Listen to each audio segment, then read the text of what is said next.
Bonjour à tous. Aujourd'hui, on parle du Fourgon, une entreprise lilloise de livraison de boissons consignées.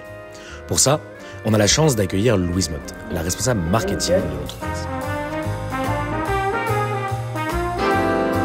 Bonjour Louise Motte. Donc, on est aujourd'hui ici sur les locaux du Fourgon pour interviewer Louise pour qu'elle nous parle un peu plus de l'entreprise de Fourgon qui monte d'année en année. On va en discuter pour en apprendre un peu plus. Carrément, bienvenue. La création du Fourgon, elle a débuté vers les années 2020, il me semble. 21, avril 2021. Avril 2021. Ouais. Ok, donc le début a commencé par la création de normalement 3 Lillois. Ouais. Dans un service de livraison de boissons, ensuite consigné Ouais. et réutilisé. Donc comment l'idée de base est déjà née pour les 3 créateurs, c'est ça? Alors en gros, les 3 fondateurs, c'est des papas. Et qui ont des enfants en bas âge. Et du coup, en gros, leur constat, c'était j'ai des enfants chez moi, ça consomme à blinde, de l'eau, du jus, du lait, etc. Et en gros, mon constat, c'est que chaque semaine, je sors ma poubelle et en fait, elle est pleine à ras-bord.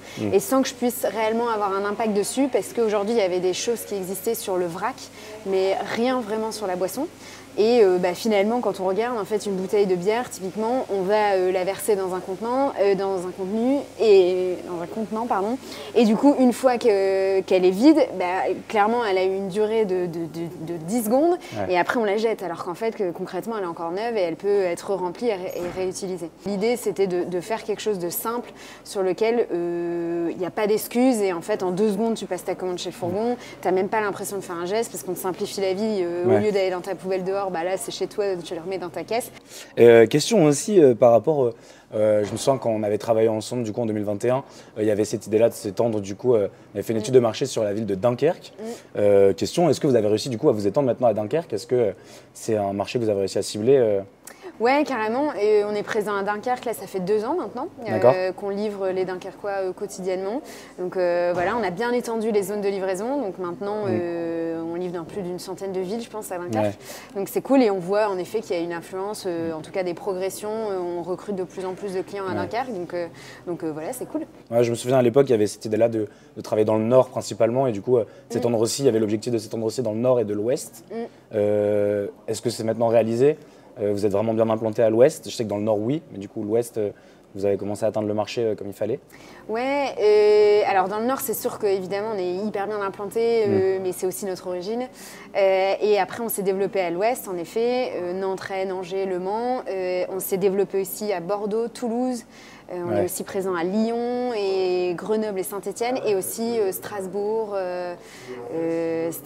Nancy et Metz. Donc maintenant on a 19 villes, donc on arrive maintenant un peu à être sur les 4 coins de France. Il nous manque encore quelques grosses villes, dont l'Île-de-France, mais ça viendra par la suite. Ça, c'est une évidence. Ok, d'accord. Et du coup, forcément, vu cette explosion un peu du Fourgon ces dernières années, en plus on l'a vu, on était présent au prix de l'EY, vous avez gagné le prix de la start-up de l'année. Moi, la première question qui me vient, je suis actuellement en études de supply chain, et forcément, au niveau des défis logistiques, comment ça se passe? On voit aussi le Fourgon, l'ambition même du Fourgon est très RSE, très environnementale. Il y a vraiment cette volonté-là.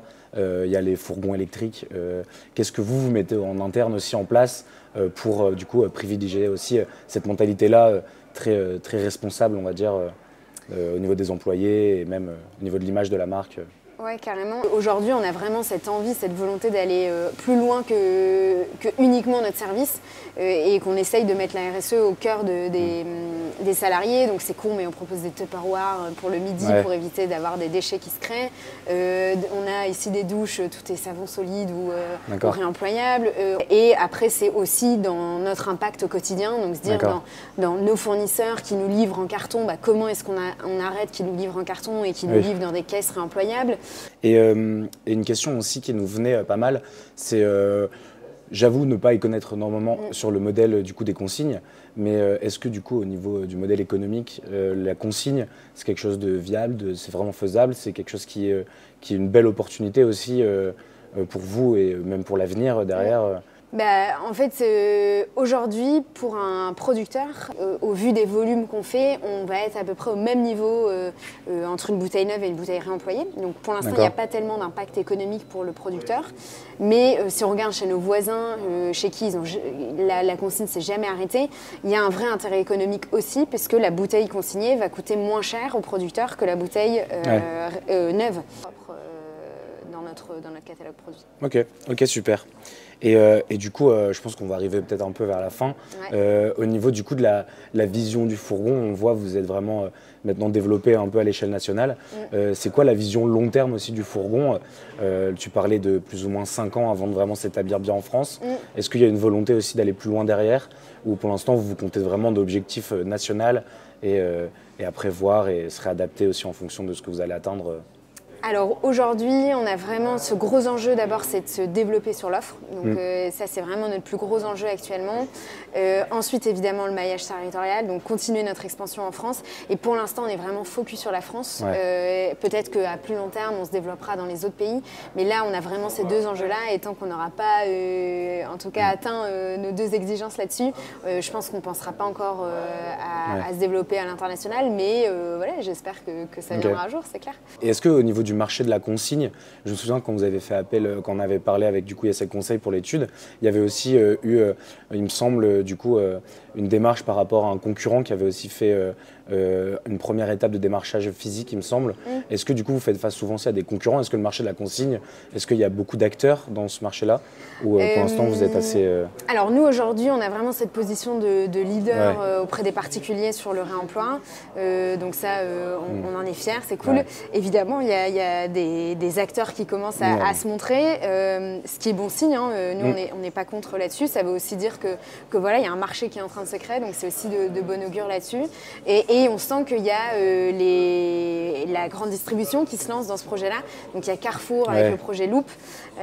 La seule difficulté qu'ils ont, c'est qu'aujourd'hui nous on a avec ce système de livraison et de repassage chez le client, on arrive à récupérer 97% des contenants, donc on a un taux de retour de 97%, ce qui est très élevé. Quand dans les supermarchés, ça va être plus compliqué, le suivi client est peut-être plus compliqué. Ils sont à 25% en fait. Aujourd'hui, ils proposent une offre consignée, mais ils arrivent à récupérer que 25% des contenants qu'ils ont mis à disposition des clients.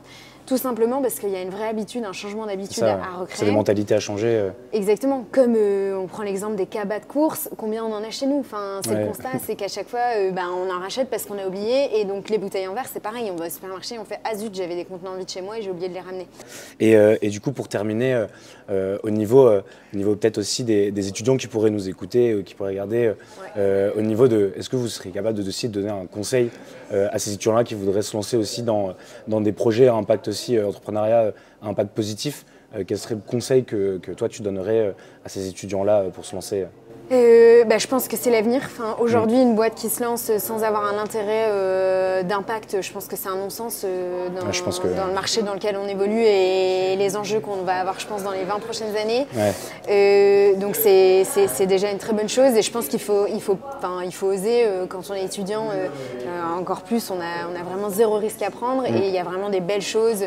Je trouve que les sociétés impact, en tout cas moi chez le Fourgon, je trouve que du coup on a des collaborateurs qui sont beaucoup plus engagés. Beaucoup plus que dans d'autres entreprises, et ça c'est hyper cool. C'est un critère de recrutement aussi chez le Fourgon, ce côté-là aussi engagé et responsabilité. Ça en fait partie évidemment, ce serait un non-sens de quelqu'un qui ne serait pas du tout sensible à l'écologie de venir travailler chez nous, et je pense qu'aujourd'hui on a tous envie de bosser dans des métiers qui font sens, aussi bien d'un point de vue éthique que social, que environnemental.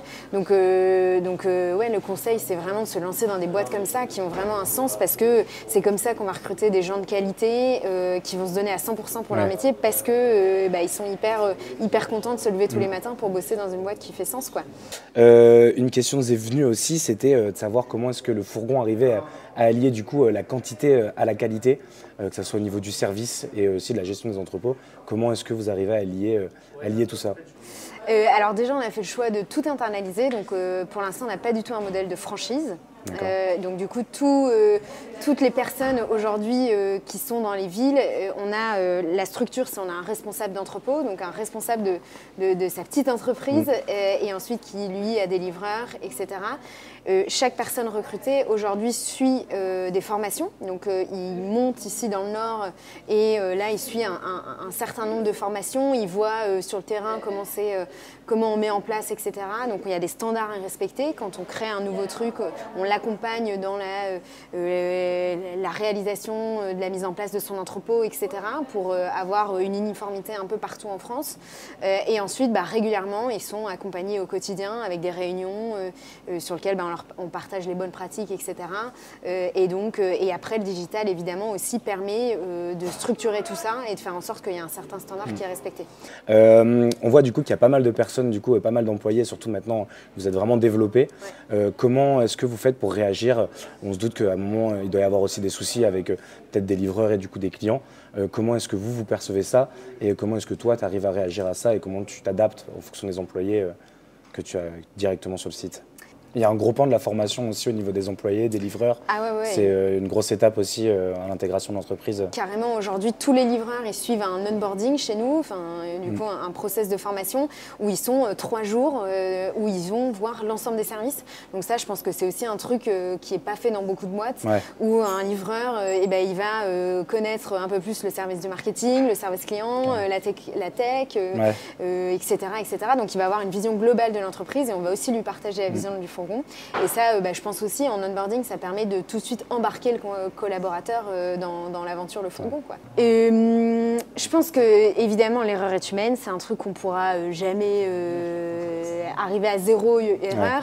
Je pense que d'un autre côté, les erreurs c'est hyper positif parce que ça permet de progresser, de voir que c'est possible de faire des erreurs sur ça et donc il y a des axes d'amélioration.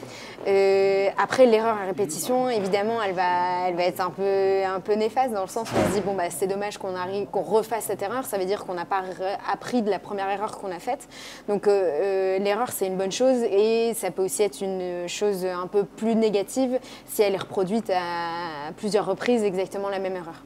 Merci beaucoup Louise, c'était un plaisir de venir ici interviewer le fourgon. On vous souhaite tout le meilleur et à une prochaine fois. Merci à vous. Merci.